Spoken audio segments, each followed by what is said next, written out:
इस कहानी की सभी पात्र और घटनाएं काल्पनिक हैं। इससे किसी भी जीवन या मरते व्यक्ति से कोई भी संबंध नहीं है। अगर कोई इत्तेफाक से संबंध आता भी है तो वह एक संयोग समझे। मेरी माँ ने मेरी शादी 15 साल की उम्र में 40 साल के शादीशुदा मर्द से करवा दी, जिसका पहले से एक बेटा था। शादी के बाद मैंने उसे माँ बनकर पाला और मेरी कोई औलाद भी ना थी। शादी के कुछ साल बाद मेरे पति काम के सिलसिले से शहर से बाहर गए थे और मेरे बेटे को अकेला सोने से डर लगता था। मैंने रात में उसे अपने साथ सुला लिया, पर उस रात जो उसने मेरे साथ किया वो सुनकर आपके रोंगटे खड़े हो जाएंगे। जिसे मैंने बच्चा समझकर पाला और बड़ा किया, उसने मेरे साथ। मेरा नाम सोनिया है। मेरी उम्र तकरीब 15 साल की थी जब मेरी माँ ने मेरी शादी 40 साल के उम्र के शख्स के साथ करवा दी। इस शादी के नाखुश थी। एक तो मेरी उम्र बहुत कम थी और दूसरा वो आदमी मुझसे काफ़ी बड़ा था, मगर माँ की ज़िद के आगे मैं मजबूर हो गई। मैंने इस शादी से इनकार भी किया था तो मेरी माँ ने मुझे धमकी दी, अगर तू ये शादी नहीं करेगी तो मैं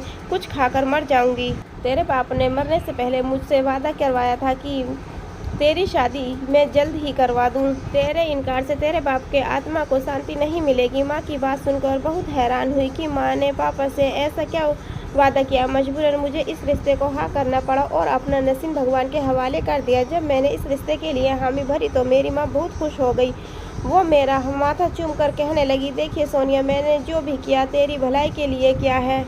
कुछ भी हो जाए तू कभी अपने ससुराल से मुंह मोड़कर मत आना और तेरे भाई तुझसे मिलने के लिए आते रहेंगे। मुझे कुछ भी समझ में नहीं आ रहा था। मैं अंदर ही अंदर इस शादी को लेकर डर रही थी, क्योंकि अभी मेरी उम्र भी बहुत कम थी। उस वक्त मेरी उम्र 15 साल की थी जब माँ ने मेरी शादी की जल्दी मचा दी। मैं आगे बढ़ना लिखना चाहती थी, लेकिन माँ ने कहा, तेरा होने वाला पति बहुत अच्छा है, तू जो कहेगी वो तेरी हर बात मानेंगे। मैंने माँ से कहा, माँ मैं आगे पढ़ना चाहती हूँ, क्या वो मुझे आगे पढ़ाने भी देगा? माँ ने कहा, तू फिक्र मत कर, मैंने तेरे होने वाले पति से पढ़ाई के बारे में बात कर ली है। वो तेरा किसी अच्छे कॉलेज में दाखिला करवा देगा जिससे तू आगे की पढ़ाई कर सकती है। माँ की बात सुनकर मैं बहुत खुश हुई। जब मैं पढ़ाई की बात आई तो मैं इस रिश्ते से बहुत खुश थी और माँ के साथ मिलकर अपनी शादी की तैयारियां करने लगी। मैंने देखा मेरी माँ के पास बिल्कुल पैसे नहीं थे, लेकिन मेरी माँ मेरी शादी की तैयारी में कोई कसर नहीं छोड़ रही थी। वो हर किसी चीज़ के लिए खरीद कर लाती रही। मेरी माँ से पूछा, माँ आपके पास इतने पैसे कहाँ से आए? तो माँ ने कहा, तेरा पति बहुत अमीर है, उसी ने ये सारे पैसे भेजे हैं कि मेरी पत्नी की शादी में किसी भी चीज़ की कमी न हो। मैं हैरान थी कि ये कैसी ससुराल वाले हैं जो शादी से पहले ही इतना कुछ दे रहे हैं। लेकिन मुझे इस बात की तो खुशी थी कि चाहे जो भी हो मेरी शादी बहुत अमीर घर में हो रही है, लेकिन मुझे अपनी माँ के घर में पैसे की तंगी की वजह से हर छोटी छोटी चीज़ों के लिए तरसना पड़ता था। कई बार मैंने देखा कि मेरी माँ आधी रात को कहीं तैयार होकर जाती है, वापस आती तो उनके हाथ में ढेर सारे पैसे होते और उन पैसों से वो हमारी ज़रूरतें पूरी होती। मैं सोचती थी आधी रात को मेरी माँ कहाँ जाती है। मैंने कई बार पूछा कि माँ आप कहाँ जाती हैं? अगर कोई नौकरी करती हैं तो मुझे भी अपने साथ ले चलिए, मैं आपकी मदद कर दूंगी। मेरी माँ ने कहा, जब तक मैं जिंदा हूँ कोई काम करने की ज़रूरत नहीं है। दुआ करो कि तुम्हारी शादी जल्दी हो जाए, क्योंकि तुम मेरी बहुत जिम्मेदारी हो। तुमने अपने बेटे की ज़्यादा फिक्र नहीं है, लेकिन वो लड़का है, फिक्र है तो बस तुम्हारी, क्योंकि तुम लड़की हो और आजकल जैसे माहौल चल रहा है ऐसे माहौल में लड़के की जल्दी ही शादी हो जानी चाहिए, वही बेहतर है। हमारे घर में जोरों शोरों से शादी की तैयारी चल रही थी और फिर वो दिन भी आ गया जिस दिन मेरी शादी थी। मेरी शादी उदय नाम के एक आदमी से करवा दी गई जिसकी उम्र लगभग 40 साल थी। मैं सुहाग की सेज पर बैठी हुई थी, अपने पति का इंतजार कर रही थी, लेकिन मन में घबराहट थी। जब मेरे पति उदय मेरे कमरे में आए तो वो मुझसे अजीब सी गुफ्तगू करने लगे। मैंने उनसे कहा, देखिए अभी मेरी उम्र बहुत कम है और दिमाग की तौर पर मैं इस रिश्ते के लिए तैयार नहीं, मुझे थोड़ा वक्त चाहिए। मेरे पति उदय ने मेरा हाथ पकड़ते हुए कहा कि तुम फिक्र मत करो, जैसा तुम कहोगे वैसा ही होगा। मैंने तुम्हें उस जहन्नुम से छुटकारा दिलवाया है, उम्मीद करता हूँ कि तुम भी मुझे खुश रखोगी। मैंने उससे कहा कि आप किस जहन्नुम की बात कर रहे हो, क्या आप क्या बोल रहे हो? तो मेरे पति उदय ने कहा कि तुम्हारी माँ एक तवायब थी, तुम्हें भी कोठे पर ले जाती जहाँ पर तुम्हारी ज़िंदगी जहन्नुम बन जाती। मैंने जब अपनी माँ की सच्चाई जानी तो मेरे होश उड़ गए। मुझे यकीन नहीं हो रहा था कि मेरी माँ एक तवायब थी। मैंने उदय की बात लाने की कोशिश की कि आपको कोई गलतफहमी हुई है। उदय ने कहा, सोनिया, मैं नहीं चाहता कि इस बारे में मैं तुमसे कोई बात करूं। बस तुम्हें मेरी बात का यकीन करना पड़ेगा कि तुम्हारी माँ एक तवायफ थी, क्योंकि मैं तुम्हारी सच्चाई से रूबरू करवाना चाहता हूँ। तुम्हारी माँ तुम्हें भी कोठे पर ले जाकर धंधा करवाने वाली थी। उदय की बात सुनकर मैं बहुत ज़्यादा परेशान हो गई। मेरे हाथ ठंडे पड़ने लगे। उदय ने मुझे हौसला दिया और कहा, तुम फिक्र मत करो, अब तुम्हें मेरे साथ हो और तुम्हें मेरे साथ बिल्कुल सुरक्षित हो।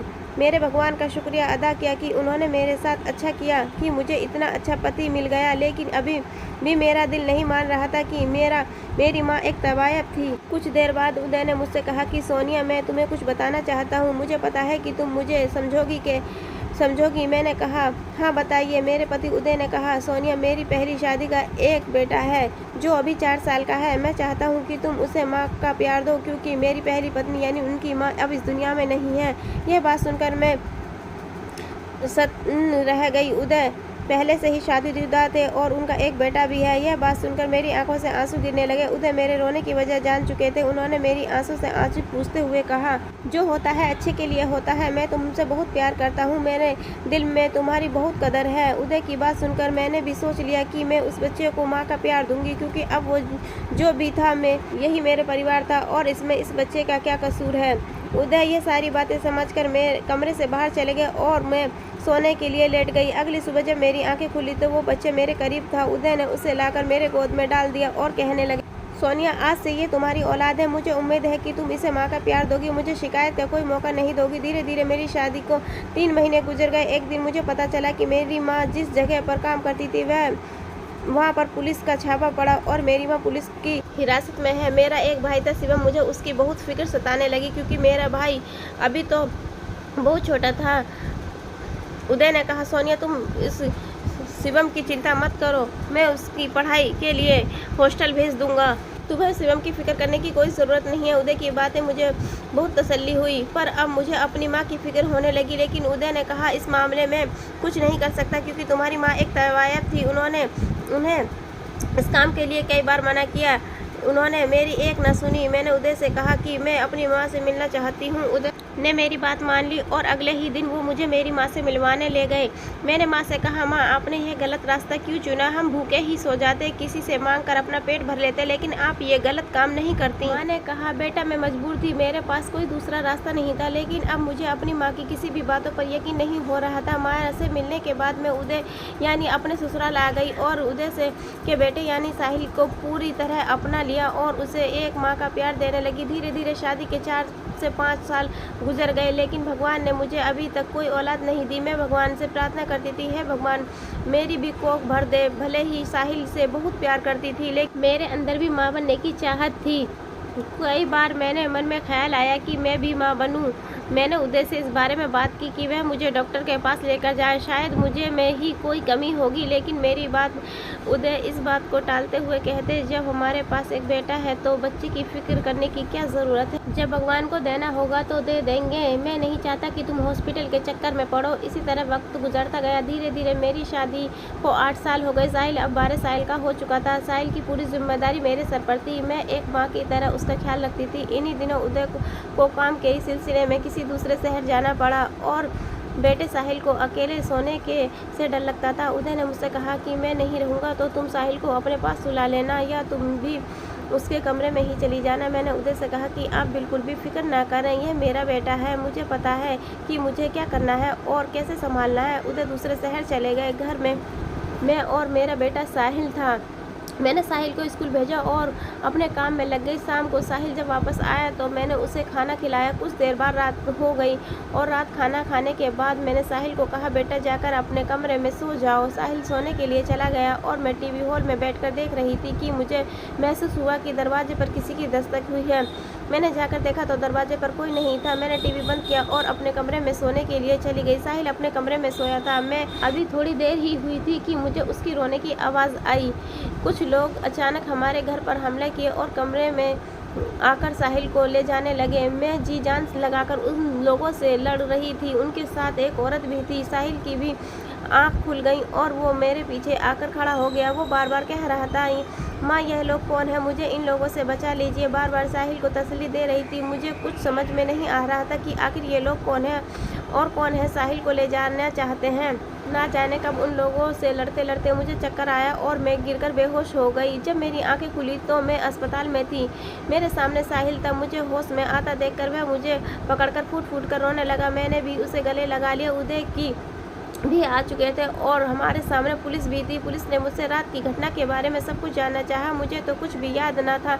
मैंने उन्हें बताया कि जो हकीकत पुलिस ने मुझे बताई उसे सुनकर मेरे पैरों तले ज़मीन निकल गई।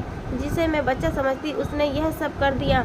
पुलिस ने बताया था कि जब आप बेहोश हुई थी तो साहिल का हमारे पास फ़ोन आया था। साहिल ने बताया था कि वो बाथरूम में आकर फ़ोन कर रहा है। हमारे घर में बहुत सारे गुंडे आ गए हैं और मेरी माँ बेहोश हो गई है और वो गुंडे हमें पकड़ कर ले जाना चाहते हैं। मैंने साहिल से एड्रेस पूछा और तुरंत हम लोग आपके घर आ गए। लोगों ने बाथरूम का दरवाज़ा तोड़ दिया और वो लोग साहिल को अपने साथ गाड़ी में बिठाने ही वाले थे। तभी हम मौके पर पहुंच गए और हमने साहिल को बचा लिया और उन गुंडों को हिरासत में ले लिया। पुलिस ने बताया कि वो औरत जो साहिल को उठाकर ले जाना चाहती थी वो कोई और नहीं बल्कि साहिल की अपनी सगी माँ थी। यह सुनकर मेरे होश उड़ गए। मैंने साविला नज़रों से उदय की तरफ देखा और उनसे पूछा कि आपने तो कहा था कि साहिल की माँ यानी कि आपकी पत्नी मर चुकी है, तो फिर वो कौन था? उदय ने बताया कि मैंने तुमसे झूठ बोला था क्योंकि मेरी पत्नी एक बदचलन औरत थी और वो मेरे साथ रहना ही नहीं चाहती थी। एक रात उसने मुझे अपने बेटे को छोड़कर पता नहीं कहाँ चली गई। मैंने उसे ढूंढने की बहुत कोशिश की लेकिन वो नहीं मिली। तब से मैं ही साहिल की देखभाल कर रहा हूँ और जब तुम मेरी ज़िंदगी में आई तो मैंने साहिल को तुम्हें सौंप दिया।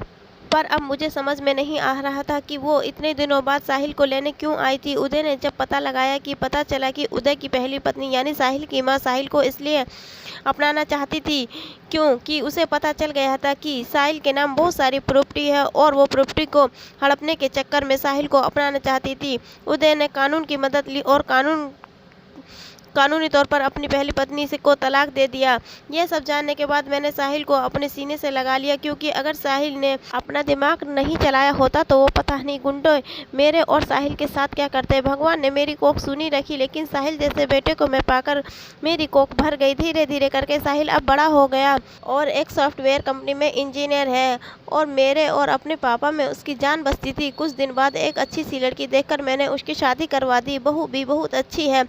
मैं उसे अपनी बेटी मानती हूँ और वो भी मुझे अपनी माँ मानती है। कहते हैं कि प्यार से हर रिश्ते को अपनाया जा सकता है। जहाँ पर प्यार है वही रिश्ता अपनाया जाता है, वो चाहे सगा हो। ये दोस्तों ये कहानी आपको कैसी लगी कमेंट करके ज़रूर बताइएगा। पसंद आई हो तो प्लीज़ लाइक करें, शेयर करें, चैनल को सब्सक्राइब करें। मिलते हैं दोस्तों नई कहानी में।